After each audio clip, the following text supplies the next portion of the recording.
गिरजा कुमार माथुर संदेश देते हैं कि कविता अतीत की स्मृतियों को भूलकर वर्तमान का सामना करने कर भविष्य का वर्णन करने का संदेश देती है।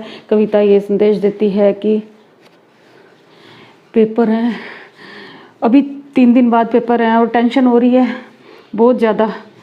कैसे याद होगा सारा कुछ, कैसे याद करूं मैं, यही हो रहा है आजकल। एग्ज़ाम्स सर पे हैं और तैयारी कैसे करें। कुछ बच्चे तो ऐसे होते हैं जो भूल जाते हैं, याद हो रहा है कि सब कुछ याद है उनको, लेकिन डर की वजह से। ये है एग्ज़ाम फोबिया, जिसे कहते हैं एग्ज़ाम का डर, एग्ज़ाम का भय, खौफ कि अब पेपर कैसे देंगे, जबकि उनकी पूरी तैयारी होती है, सब कुछ याद होता है। सब कुछ याद होने के बावजूद इस तरह से क्यों हो रहा है कि बच्चे इतने टेंशन में, इतने तनाव में, इतने डिप्रेशन में क्यों जा रहे हैं। तो इस टेंशन को दूर करने का तरीका देखें। सबसे पहले जिस तरह से हमारे जो माइंड में है ना, क्या विचारों का एक जाल बन जाता है, जो टेंशन हमारे दिमाग में अंदर चलती रहती है, जिस तरह से मोबाइल अपना भर जाता है ना, मोबाइल भर जाता है तो अपन क्या करते हैं, उसे खाली करते हैं। स्पेस देने के लिए उसे खाली करेंगे ना, मोबाइल को साफ़ करेंगे। आजकल तो एनक्रिप्शन वाला और चल गया है कि एक दिन में अपने आप साफ़ हो जाए, ऑटोमेटिक सिस्टम हो गया है। तो क्यों ना हम भी अपने जो दिमाग को है वो अच्छी तरह से साफ़ करें, ठीक है। उसे क्या करें, ये जो विचारों का जाल है उससे मुक्त कर दें। तो ये होगा कैसे, एग्ज़ाम का डर जो है वो दूर होगा कैसे, और जो अपने माइंड में जो विचारों का जाल है उसे हम दूर कैसे करें। तो मैं सुषमा आज आपके सामने इस तनाव को दूर करने के लिए आपके साथ हूँ, आपके साथ हाजिर हूँ। और अब मैं आपको बताऊँगी कि कैसे इस टेंशन को दूर किया जाए। कैसे दूर करेंगे भाई। सबसे पहले आप एकदम शांत मन से बैठ जाएं, शांत चित्त 5 मिनट के लिए, ठीक है। आपको आता सब कुछ है। और दूसरी बात, कुछ एक बातें मैं आपको 4-5 ऐसी ट्रिक्स बताऊंगी, बस वो आप अपना लेना तो सब पेपर अच्छे हो जाएंगे, एकदम बढ़िया से हो जाएंगे। करना क्या है, नंबर 1, आपको अपना एक शेड्यूल बना लेना है। शेड्यूल बनाएंगे तब क्या होगा भाई, अपने तब क्या करेंगे, इस शेड्यूल के अंदर अपने ये तय कर लेंगे कि इतने घंटे हमें इस सब्जेक्ट को पढ़ना है, इतने घंटे इस सब्जेक्ट को पढ़ना है, ठीक है। अब जो सब्जेक्ट आपको आसान लगता है, इजी लगता है, तो उसे थोड़ा कम टाइम दें। जो सब्जेक्ट आपको मुश्किल लगता है उसे थोड़ा ज़्यादा टाइम दें। नंबर 1 बात। नंबर 2, नींद पूरी लेनी है। अब कुछ बच्चे तो ऐसे हैं कि नींद लेते ही नहीं है, 4-5 घंटे से ज़्यादा वो सोते ही नहीं हैं। कम से कम 8 घंटे की नींद बच्चे के लिए बेहद ज़रूरी है एग्ज़ाम के दौरान। 8 घंटे के बाद 24 घंटे में से 8 ही घंटे की नींद है। 3-4 घंटे आपका खाना पीना सब हो गया। उसके बाद शेड्यूल जो आपका बनाया हुआ है उसी के अकॉर्डिंग पढ़ना है। ये जो नींद का टाइम है ये आपके तनाव को जो क्या है वो दूर कर देगा, एकदम साफ कर देगा। आपकी जो नींद पूरी हो जाएगी उससे टेंशन ख़त्म हो जाएगी और आपका पढ़ाई में मन लगने लग जाएगा।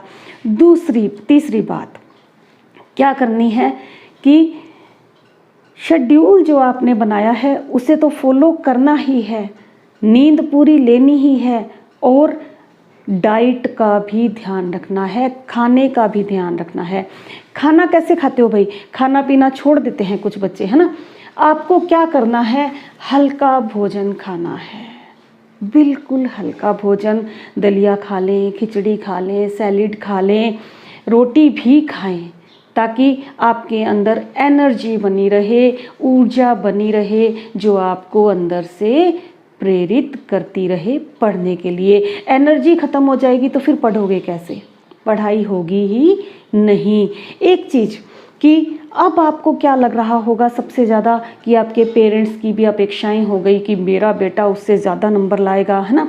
पेरेंट्स को भी मैं एक बात कहना चाहूँगी कि आप अपने बच्चों की तुलना करना बंद कर दें, किसी के साथ कंपैरिजन। ओ फलाने दा मुंडा किन्ना पढ़दा है, उनकी कुड़ी किन्नी पढ़दी है, तू नहीं पढ़दा, तू की करेगा। अरे भाई, ये सब कुछ बंद कर दे। ये कंपैरिजन है वो बच्चे को और भी ज़्यादा तनाव देती है। ठीक है, तो अब आप बच्चों, आपको करना क्या है? नंबर 1, आपको शेड्यूल फॉलो करना है। नंबर 2, आपने नींद पूरी रखनी है। नंबर 3, आपको जो खाने का वो पूरा पूरा ध्यान रखना है। और सोने से पहले 5 या 10 मिनट आप मेडिटेशन ज़रूर करेंगे। मेडिटेशन की मैं वीडियो एक छोटी सी 10-10 मिनट की एक अलग से और बना दूंगी आपके लिए, जिससे आपका मन जो है वो एकदम शांत हो जाएगा और जो भी आप सोचोगे वो आप करके दिखाओगे।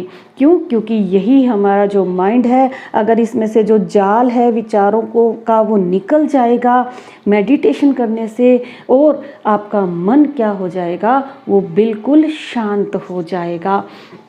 इसके अलावा हमें करना क्या है, ध्यान में रखना है कि मान लीजिए आपने एक शेड्यूल बनाया और 3 घंटे लगातार किसी सब्जेक्ट को पढ़ रहे हैं, 3 घंटे या 2.5 घंटे, जैसा भी आपने शेड्यूल बनाया है, उसमें आपको आधे घंटे का कम से कम रेस्ट देना है। उस रेस्ट के दौरान, जैसे 3 घंटे पढ़ लिए, फिर आधे घंटे का रेस्ट है, फिर आगे 3 घंटे पढ़ने। अब उस रेस्ट के दौरान आप क्या करोगे? मोबाइल देखोगे, है ना? नहीं, मोबाइल नहीं देखना है, फ़ोन नहीं देखना है, कंप्यूटर नहीं देखना है, टीवी नहीं देखना है। आप क्या करें?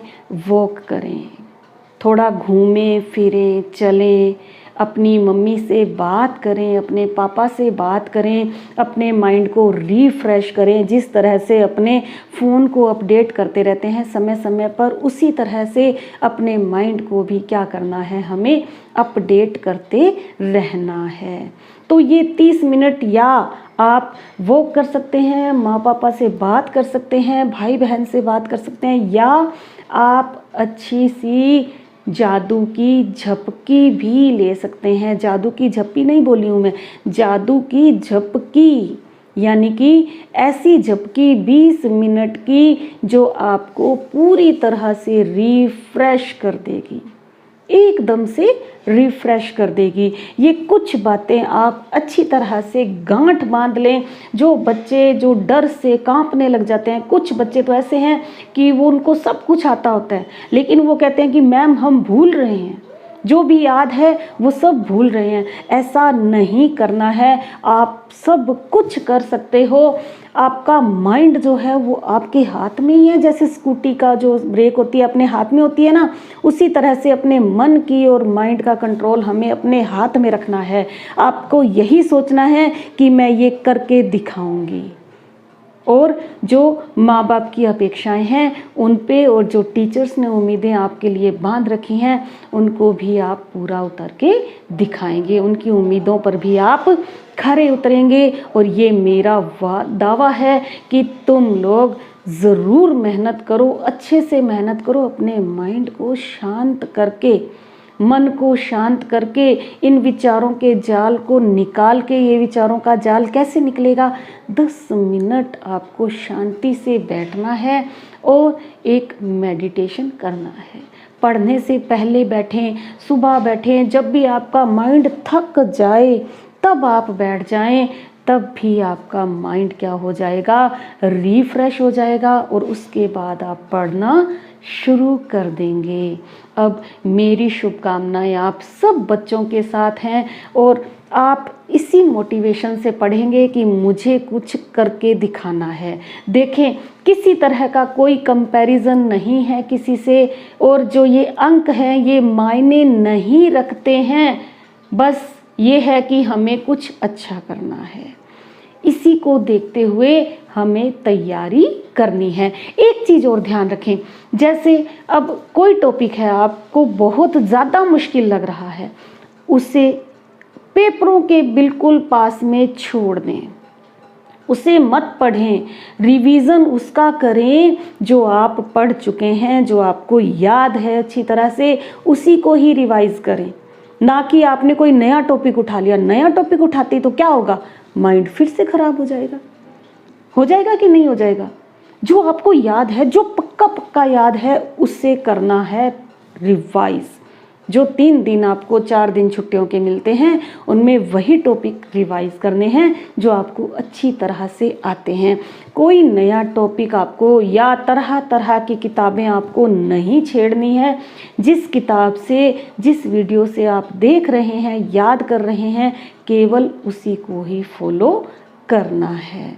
तो मेरी शुभकामनाएं आपके साथ हैं और मेरा आशीर्वाद हमेशा आपके सर पर रहेगा और अपने फिर इसी तरह से तैयारी करते रहेंगे। Thank you. Have a nice day.